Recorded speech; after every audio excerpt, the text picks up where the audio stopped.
So you may have more and more emails as time goes by, and then what you may want to do is you want to search out for emails with a particular label.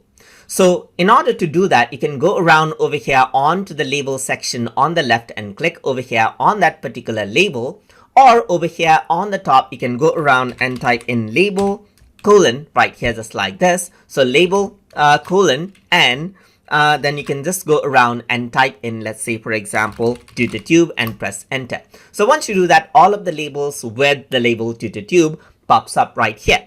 So you can do that over here as well. And one of the things that you can do to even manage out the emails under the label is by adding sub-labels to them. For example, you can go around over here on the more button on a particular label, and then you can go around onto sub-label. So I'm just going to go around and say tutorial right here and click on create, and you can see a sub-label is created right here.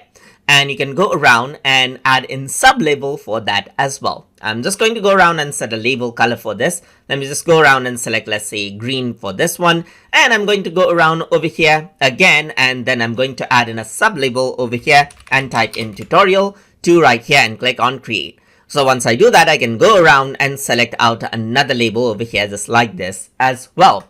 So once that is done, you can go around and add in sub-labels over here. So you can label this out over here, and you can see the sub-labels, and you can go around and select this one, or you can go around and label this out as another sub-label right here. That's the tutorial 2. Label this out over here as this one, and you can see that the labels has been applied. So you got the main label right here, just like this, and you got the sub-label that it belongs to. So you can go around onto the sub-label over here, just like this, and it shows up right here, or you can go around onto the main label and see the sub-labels it's assigned to over here as well.